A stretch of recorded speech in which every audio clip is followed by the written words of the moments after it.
mas às vezes o que acontece é os problemas financeiros da pessoa continuam, porque ela aumenta ali o salário, aumenta também o padrão de gastos. Essa é a ideia. Me manda aí 15 pila, tô precisando de 30 pila. Moleque. Tá, então, na prática, bom, vamos lá, assim, vamos enveredando por esses caminhos, porque depois eu quero saber.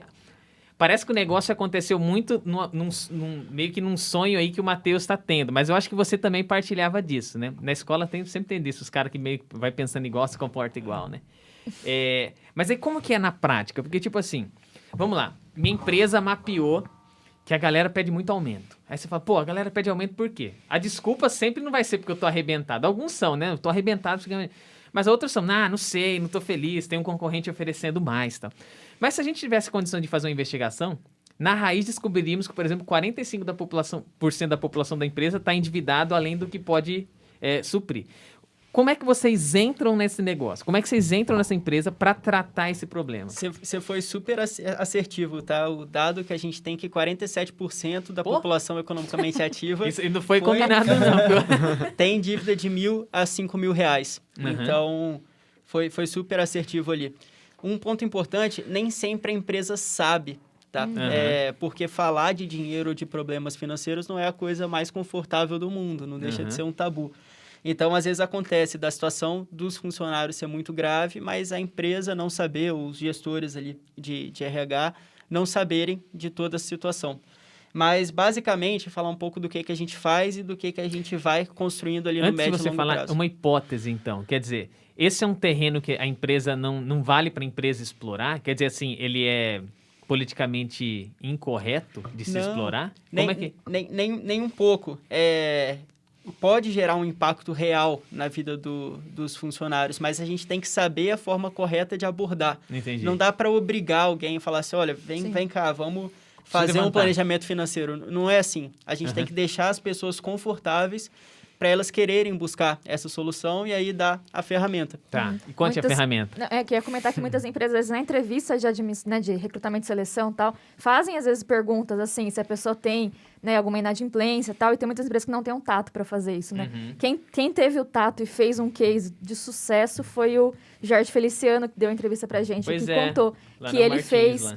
Durante a entrevista... não sei se foi no Martins ou se foi na outra. Acho que foi numa anterior que ele trabalhou. Ele fez durante a entrevista, ele perguntou, e aí ele pôde se conectar com as pessoas e entender aqueles que tinham inadimplência por relaxo mesmo, por a pessoa ser muito de gastar dinheiro mesmo, ou porque a pessoa tinha uma dificuldade e tal, e ele pôde abraçar essas pessoas e dizer, não, vem aqui que eu vou te ajudar e vou te dar um salário que vai... Fantástico. E ele fez esse trabalho, mas é tato, né? Sim. O Jorge Feliciano, a história dele, muito legal. Fiquei bem empolgado de saber que existem pessoas focando nisso já desde o começo, né? Pô, ele é um cara muito disposto a aprender, cara. Vocês podem ter certeza. Jorge, não sei se você tá vendo, né? Mas, fica de olho nesses caras, porque eles têm uma proposta legal ali com que... É isso aí. Mas então, na prática... Então, tem esse problema. Vocês auxiliam a empresa a descobrir, a mapear o problema? Sim. Então, e depois que mapeia o problema, como é que acontece? Tem quem quer, tem quem não quer ir para a clínica de recuperação. Como que é isso? Como que a gente trabalha, Emerson? Primeiro, a gente tem pesquisas com os funcionários para entender qual é o cenário financeiro deles. O que a gente vê como um padrão é que, na maioria das empresas, a maior parte dos funcionários tem problemas financeiros ou não tem nenhuma reserva de emergência, o que significa que muito em breve algum problema pode acontecer. Dado isso, a gente disponibiliza alguns treinamentos para a gente fazer, baseado no que a gente viu na pesquisa. E esses treinamentos são facultativos para os funcionários. Tá. O que a gente tem hoje são 60... E treinamento esse cara entende, né? Então, aí você já começa a pegar essa expertise, tá? Tô entendendo. Exato. Então, o que a gente tem hoje a gente tem 60% de não só inscrição, mas comparecimento nos treinamentos que a gente tem. Então, isso é bom, é alto.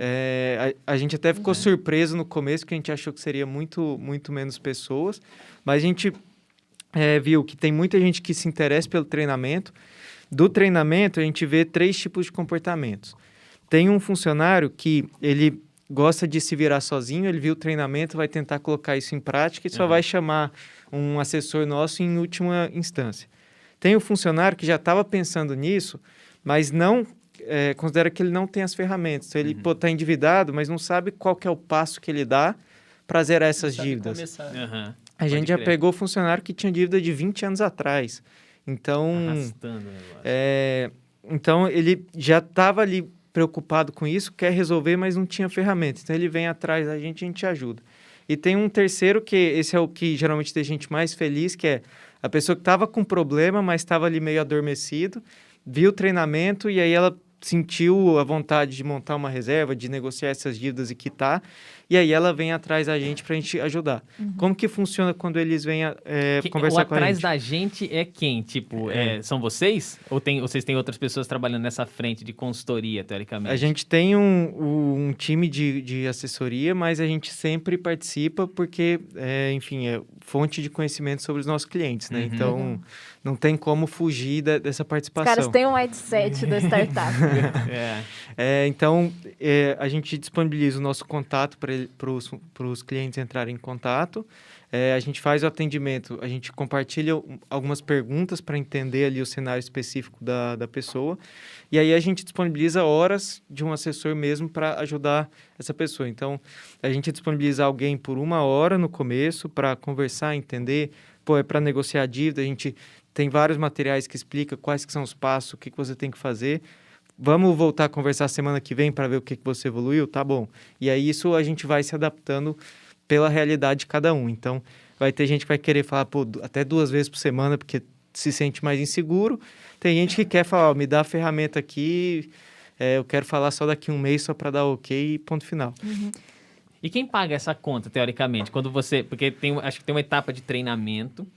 Imagino que a empresa contrata vocês ali, vou disponibilizar esse serviço. Mapeou, viu o público, tal, começou a fazer treinamento com essa galera, 60% de comparecimento. Aí desses 60 vai ter uma galera para erguer a mão. Esse pacote de horas dessas consultorias, eles teriam um custo, por exemplo? E quem paga? O funcionário, a empresa? Como que é esse trato, assim? Bom, a gente trabalha com 2 modelos, Emerson. O primeiro modelo, que seria a gente disponibilizar essa nossa força de educação financeira, a gente cobra um FII da empresa mensal.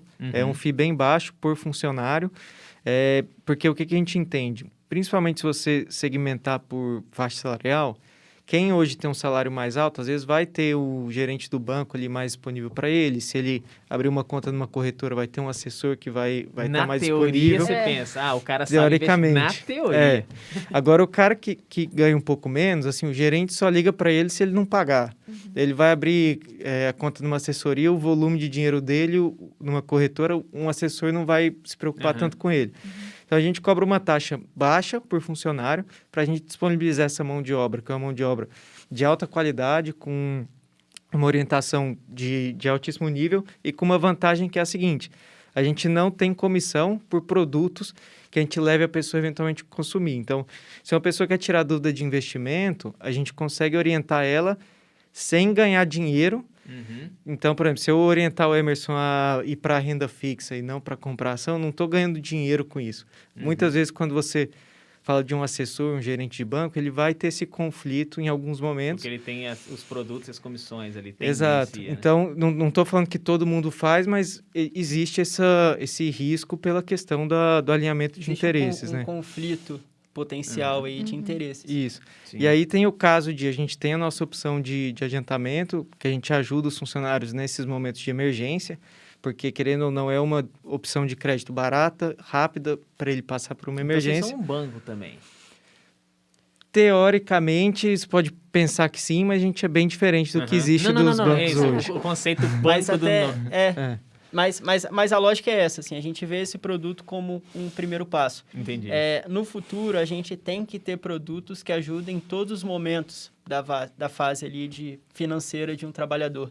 Então, um produto mais voltado para quem está com emergência, um produto para quem quer começar a construir uma reserva de emergência, um produto para quem quer poupar e ter mais rentabilidade, um produto para quem precisa renegociar a dívida, por exemplo. Então, sim, são produtos financeiros com uma veia muito forte de educação e planejamento financeiro junto. Por quê? O que vai ser nossas métricas de sucesso aí no longo prazo?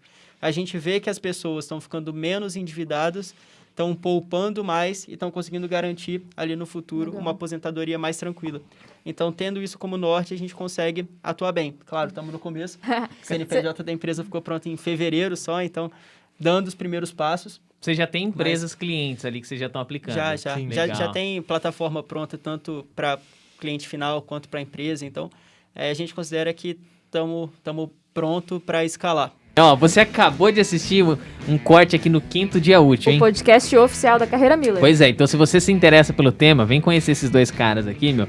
Eles têm uma história, um propósito de vida que casou ali pra fazer essa startup, que é muito legal. É isso aí, falamos de boleto, falamos umas dívidas, mas a gente falou principalmente como a RH tem que olhar pra essa questão de educação financeira como um benefício a se oferecer, Isso né? aí, educação financeira como benefício. É isso aí, clica aí no box aí, que tá aqui. Tem que inventar outra piada que essa já não vale mais. Tchau.